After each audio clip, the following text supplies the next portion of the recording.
خاتون خانہ ہی ہونی چاہیے، تو آپ نے دوسری شرط رکھ دی. تو آپ نے تو یہ خواتین کو جو اسلام نے عزت دی ہے اور اس کے علاوہ جو ہم پاکستان کے آئین کے مطابق اس کو عزت حاصل ہے اور جو وقار اور مقام حاصل ہے وہ ہم اس کو دینا چاہتے ہیں. اور آپ کو سمجھتے ہیں کہ گھر میں معاشرتی حالات کیسے ہوتے ہیں کہ جس میں خاتون خانہ کو اہمیت نہیں دی جاتی کہ یہ کیا کما کے لاتی ہے.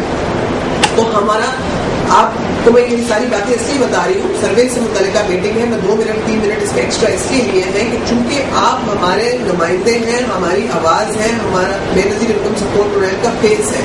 تو جب آپ باہر جائیں گے اور آپ پہچان ہیں، آپ باہر جائیں گے تو آپ کو اس کانسیپٹ کا پتہ ہونا چاہیے کہ یہ کام کس طرح سے شروع کیا گیا اور کیوں کیا گیا. میں اسی لیے آپ سے اس لیول پر انٹریکشن کر رہی ہوں کہ آپ سے ڈائریکٹلی آپ کو بتایا جائے کہ اس پروگرام کا مقصد کیا ہے.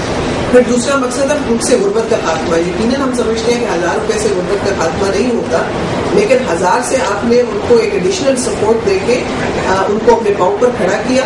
اور اس کے بعد اب نیکسٹ آپ جو پروگرامز ہم دے رہے ہیں اس میں وسیلہ صحت ہے، جس میں 25,000 روپے کی ہیلتھ فیسلٹیز ہیلتھ انشورنس کے ذریعے کو پرووائڈ کی جائے گی اسی خاندان کو. بہت سارے خاندان ہیں جو کہ مالی طور پر تھوڑے سے بہتر ہوتے ہیں، لیکن خدا نہ خاص کر گھر میں کوئی نجی مرض یا بیماری ہو جائے تو وہ غربت کی گہرائیوں میں چلے جاتے ہیں. تو اس وجہ سے سب سے پہلے تو ہم نے ان کو ایسے ٹیک کیئر کرنا ان کی غربت پہ ختم کرنے کے لیے.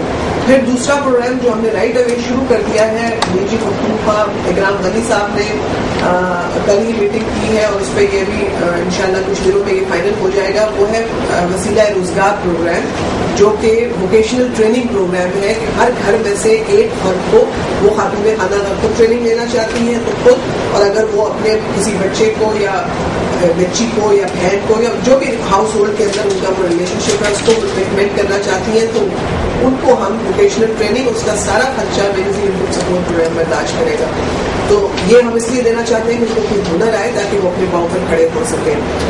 اس کے علاوہ وسیلہ حق ہمارا پروگرام ہے جو آپ کو پتا ہے آپ لوگ فارمز فل کرتے ہیں، اس میں بھی بہت کیئرفلی فارمز فل کرنے کی ضرورت ہے، اس میں غلطی نہیں ہونی چاہیے اور وہ لوگوں کو کاروبار کے لیے دیے جاتے ہیں تاکہ اپنے پاؤں پر کھڑے ہو سکیں. تو آپ دیکھیں کہ ہم مختلف طریقوں سے، ہم ایک طریقہ نہیں اپنائے ہوئے کہ بس وہ سرکار سیاسی طور پر بس 1000 روپیہ دے دیں اور لوگ آپ کے نعرے لگائیں اور آپ کو ووٹ دیں. ہم اس لیے تو نہیں کر رہے. آپ نے اس پورے جو میں نے 3-4 چیزیں بتائی ہیں اس سے آپ کو اندازہ ہوا ہوگا کہ ہم یہ سارا کچھ اس لیے کر رہے ہیں تاکہ لوگ ان خاندانوں کو جن کی تعداد 20% ہے ٹوٹل آبادی کا یا 18% اس وقت کی ہے، ان کو ہم غربت کی چکی میں سے نکال لیں یا غربت کی گہرائیوں میں سے نکال لیں کہ ایٹ لیسٹ اس کا امپیکٹ جو ہے وہ مڈل کلاس کے اوپر بھی پڑے گا اور لوور مڈل کلاس پہ پڑے گا اور یقیناً مڈل کلاس جو ہے اس کی حالت بہتر ہو جائے گی یا مڈل کلاس میں داخل ہو جائے گی.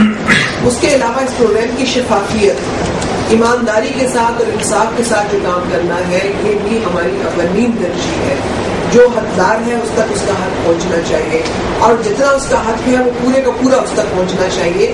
یہ ہماری کمٹمنٹ ہونی چاہیے. اور کل میں سیکرٹری صاحب سے کہہ رہی تھی کہ کہیں پر کوئی اور جسٹیفائی کر سکتا ہے کہ میں یہاں پر چاہے وہ ڈاکیا ہو یا کوئی اور ہو، کوئی بھی انسان ہو کہ میں یہ جو ہے میرے لیے حلال تھی، یہ جو بھی اس کو میں تو کرپشن کہتی ہوں. لیکن آپ یہ دیکھیے کہ جو لوگ ان غریبوں، مسکینوں، یتیموں اور مشکلات میں پھنسے ہوئے لوگوں کا جو ہے وہ اگر خدا نہ خواستہ ان کے پیسوں میں سے یا ان کے حق میں سے وہ حق کچھ لیتے ہیں تو وہ حق ماننے کے مترادف ہے.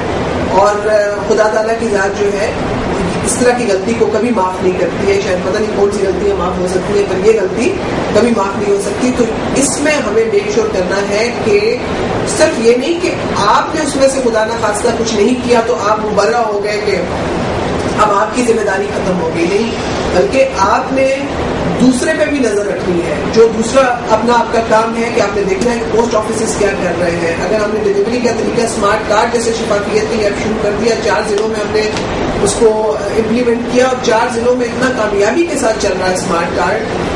جب شروع کیا تھا تو یقین کریں کہ ہمارے اپنے لوگ کہتے تھے کہ یہ کامیاب نہیں ہوگا. یہ آپ نے کیا، غریب عورت کو کیا پتا جو کبھی انہوں نے شہر نہیں دیکھا، اسکول نہیں دیکھا، بینک نہیں دیکھا، آپ اس کو کہہ رہے ہیں جی یہ اسمارٹ کارڈ ہے، یہ پن کوڈ ہے اور آپ یہ پیسے فرینچائزی سے جا کے لے لیں.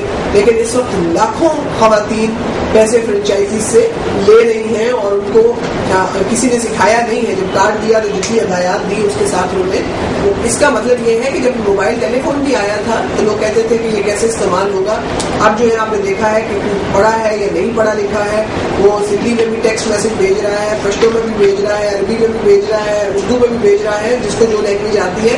تو یہ ہوتا ہے کہ آپ نے کہیں سے آغاز لینا ہوتا ہے. تو صدر پاکستان نے اور وزیر اعظم پاکستان نے ایک نظام تبدیل کرنے کی بات کی ہے. تو ہم نئی چیزیں لا رہے ہیں. جیسے ابھی ملک میں سروے ہو رہا ہے تو یہ بھی پاکستان کی تاریخ میں پہلی دفعہ اس طرح کا پاورٹی اسکور کارڈ کے ذریعے سروے ہو رہا ہے.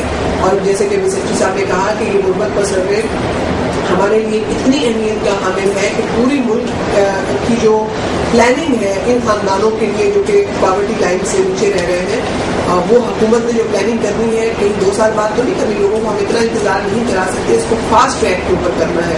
کمیونٹی انوالومنٹ ہم نے رکھ دی تاکہ آپ کا کام بھی آسان ہو جائے, سروے کی ٹیمز کا بھی کام آسان ہو جائے. کیونکہ مجھے بلوچستان میں لاسٹ ٹائم پتا چلا کہ 60% سروے ہوا یا 70% ہوا اور میجورٹی لوگوں نے گھروں کے دروازے بند کر دیے. کیونکہ جب سروے ٹیمز جائیں گی آپ جانتے نہیں دیکھیں آپ ان سے پرسنل انفارمیشن پوچھ رہے ہیں, جس میں آپ ان کی بچیوں کے نام پوچھ رہے ہیں, جس میں آپ ان کی عمریں پوچھ رہے ہیں, وہ شادی شدہ ہیں یا نہیں آپ یہ پوچھ رہے ہیں, ان کی بیوی کا نام. یعنی کہ آپ ان کے گھر کی وہ انفارمیشن جو دیکھیں ہر علاقے کا اپنا ایک کلچر ہوتا ہے, چاہے بلوچ ہے, چاہے پشتون ہے, چاہے پنجابی ہے, کوئی سرائکی ایریا کے ہیں, کوئی سینٹرل پنجاب, یعنی کہ سندھی ہوں, ہر کسی کا اپنا اپنا ہے اور اپنی عزت اور اپنی غیرت اور ناموس بلکہ زیادہ بہتر طریقے سے سروے ہو جائے گا. کیونکہ اتنی بڑی جب ایکسرسائز آپ ملک میں کرتے ہیں تو میں تو اس کو غربت شماری ہمیشہ لفظ استعمال کرتی ہوں. شماری اس لیے کہتی ہوں کہ گھر گھر دروازے پہ جو جانا ہے اور آپ نے ایک GPS سسٹم کے ساتھ جا رہے ہیں کہ ہر گھر کے سامنے جا کے وہ GPS کا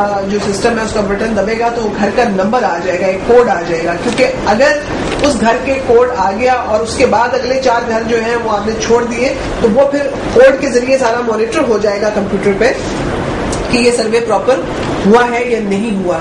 اس میں پھر ہمارے لیے اور پرابلم یہ ہوگا کہ جو لوگوں کے نام آپ انٹر کر لیں گے لیکن اگر اس کی پراپر انٹری نہیں ہوئی ہوگی, GPS کوڈ اس میں شامل نہیں ہوگا یا اس کی ایکوریسی نہیں ہوگی, ڈیٹا کی ایکوریسی نہیں ہوگی تو وہ فارمز ڈیفرڈ ہو جائیں گے.